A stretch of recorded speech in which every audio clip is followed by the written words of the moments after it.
Hey guys, let me ask you something. When somebody asks you a question in English at work, with friends, casually, really anywhere, do you find yourself saying yes almost automatically? This isn't because it feels right or it feels natural, it's because your brain just kind of free. And yes just feels like the safest place to land.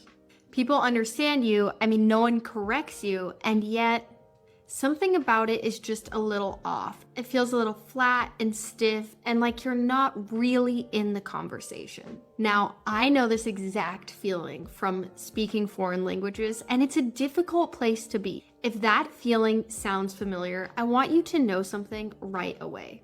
This is not a vocabulary problem, and it's also not a confidence problem. And it is most definitely not because your English is bad. It's because native speakers don't use yes the way learners are taught to, and almost no one ever explains this. So why does this feel uncomfortable? Here's what you were taught. English questions work like this. You have a question and you have an answer. So somebody asks, do you want coffee? And you answer, yes. Very simple. Question, answer. This is correct, this is logical, and it's also perfect grammar. But real life conversations don't run on logic. They run on emotion, rhythm, shared experiences, and a sort of social comfort. Native speakers don't hear a question and think to themselves, now, what is the correct answer? Native speakers think, how do I feel in this moment? And yes, all by itself doesn't communicate warmth, enthusiasm, hesitation, politeness, or even confidence. Yes really communicates nothing.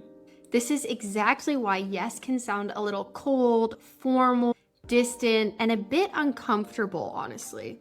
Not because it's wrong, but because it's unfinished. So here is the invisible rule that no one teaches. Remember, native speakers do not answer questions. They react to situations. And that's it. When someone speaks to you, they're not really asking for an answer or for information. They are, but they're opening a social moment. And native speakers respond to that moment, not to the words. Now, are you following? Does this make sense? And once you understand this, a lot of English suddenly makes sense. This explains why sentences are incomplete, why people add extra words, and why tone matters much more than grammar does.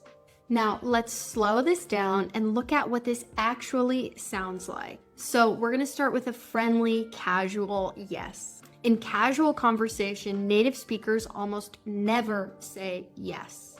I honestly find myself hardly ever saying yes, only in very formal situations. And this isn't because it's wrong, but because it just sounds a little too clean and unfinished. Instead, we say, yeah, or yeah, sure, or yeah, of course, or yeah, that's fine. These are all very common answers that mean yes, but feel more natural. Yeah is really important. Yes is very precise, while yeah is much softer and much more relaxed. Yeah signals openness, comfort, and ease. And then after that, you build. So the extra words after yeah really show how you feel. So let's compare these two examples. The first one, the question is, do you want to come with us? Now, the first answer is yes, which is technically correct, but socially distant. The second answer is, yeah, sure. This is relaxed, friendly, and open. Can you hear the difference? Now let's compare another answer. So the same question, do you want to come with us? Here's one answer. Yes, I can. This is very formal and very stiff. Now let's hear the other one. Yeah, I can do that. This is natural, and it says you can go, but it's natural and relaxed. Now remember, natives don't notice this because we're not choosing exact words. We're choosing a mood to answer the moment with. Now this is the rule you need to copy, and you really need to burn this in. If the situation is friendly and casual, yes, becomes yeah plus something. So, yeah, sure. Yeah, I can do that, right? Yeah, and then finish the thought. That single habit will change how your English sounds instantly. Now, why do learners stay stuck here? Many learners avoid yeah because it feels too formal, they worry it's incorrect, or they were told that yes is more polite. I see this all the time with my students. But politeness in English is not about formality. It's about warmth. And yes alone has zero warmth. This is why advanced learners often even sound less natural than beginners. They are trying too hard to be correct. Fluency begins when you allow yourself to be slightly messy. So let's move to category 2. We are going to talk about a confident and professional yes. So let's move into work situations. At work, yes alone creates a very different problem. It can sound unsure, passive, or non-committal. Now, I know this sounds backwards to you because yes is clean and polite, but this is a social construct. Now, it sounds this way not because of the word itself, but because of what it's missing. Native speakers almost always add some sort of ownership. Instead of yes, we say, yes, absolutely, or yes, that works for me, or yes, I can take care of that, or yes, that sounds good. So this communicates something very different. You're not just agreeing, you're signaling confidence, readiness, and reliability. So this is what taking ownership looks like. So here's an example. Your manager asks, "Can you do this by Friday?" And let's compare 2 responses. The first one, yes, that's it. Now, this just sounds like compliance. The second one, say, yes, that works for me. And here, that sounds like control, like you are really up to it in a positive way. So here is the rule that you need to copy. In professional English, yes must be followed by clarity, not longer sentences, just clearer reactions. So why does this affect confidence? Many learners say, and I hear this all the time, I feel confident, but I don't sound confident.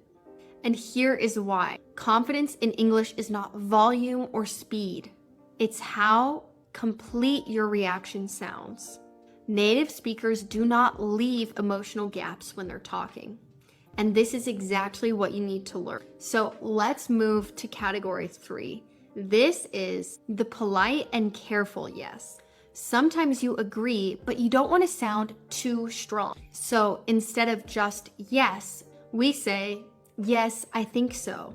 Or yes, that should be fine. Or yes, probably. Or yes, I believe so. This is funny because textbooks teach exact certainty and precision, but real life speaking actually values this sort of social balance and softness when you're speaking. So here is the rule to copy. If you want to sound polite or flexible, add a softener. This doesn't weaken your English, it humanizes your English. Now let's move to category 4. This is the reluctant or hesitant yes. Sometimes yes does not mean I'm happy. We say, yeah, I guess. Or, yeah, I mean, okay. Or, yeah, if you think so. Here, tone does the real work and it really carries the meaning of what you're saying. So here is the rule for you to copy. Your English should reflect how you actually feel, not how polite you think you should sound. And that all comes down to tone. This is advanced fluency. So if you are there, great job. But it will take a long time to train your ear and your mouth to really express the difference in tone. So let's move to category 5. This is the enthusiastic yes. When native speakers are excited, yes often completely disappears actually. We say definitely, absolutely, or for sure, or 100%. So what you need to remember, and this is the rule you need to copy, fluent English is expressive English. So if you're excited, show it. Yeah, definitely. Absolutely. Match your words to your energy. So make sure you're not just saying yes. That does not match your excitement. So how can you make this switch with yes automatic? Here's how this becomes natural instead of feeling forced. Stop translating yes. That is the most important thing. Listen to other people's reactions, not their exact answer. And when you are practicing English, practice 3 alternatives out loud. You should also try to copy tone from real conversations. You can practice this really easily by shadowing what you hear in podcasts, TV shows, even real life conversations. This is a great way to practice this. And this is also where pronunciation quietly matters. Not perfect sounds, but stress, rhythm, and how reactions flow together. If this part of it feels hard, I've put together a short pronunciation workout that helps you practice exactly this. Natural stress, relaxed rhythm, and real reaction sounds. This is not about changing your accent. It's about helping your English sound the way that it already feels in your head. I've linked it below if you want something guided to help you practice this. No pressure, just a tool if you need it. So no, yes is not wrong, but sounding natural in English means reacting like a human, not just responding like a textbook. When you change this one habit, your English immediately sounds warmer, more confident, and just more real. And that is exactly what fluent English actually sounds like. So if this video helped you, please like and subscribe. It really helps my channel. I post weekly lessons to help you speak more naturally, to help you speak naturally, confidently, and fluently. I'll catch you in the next one. Bye. Thanks for watching.